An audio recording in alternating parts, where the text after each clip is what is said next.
Daisy Romualdez masama pa rin ang loob sa anak na si Tina Panner matapos ang mahabang panahon. Sa kanyang interview with Astor Amoyo, naglabas ng kanyang sama ng loob ang veteran actress na si Daisy Romualdez sa kanyang anak na si Tina Panner matapos ang ilang taon nilang alitan at hindi pag-uusap. Ibinahagi rin ng aktres na opera umano siya pero hindi siya dinalaw ni Tina.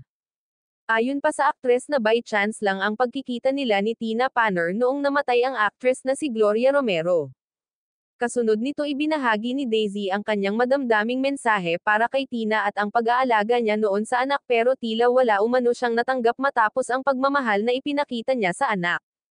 Aniya naiiyak ako. Pinalaki kita ng maganda. Pinaaral kita. Binigay ko sa iyo ang support, ngayon naalala mo pa ba ako?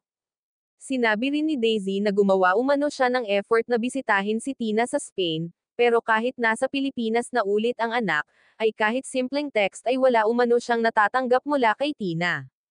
Naikwento din ni Daisy na kahit ang ama ni Tina na si Manny ay hinahanap din ang anak.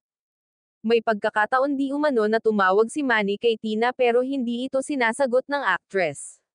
Dahil dito, hindi naman napigilan ni Tina Panner na sagutin ang reaksyon ng ilang netizens sa mga revelasyon ng kanyang ina.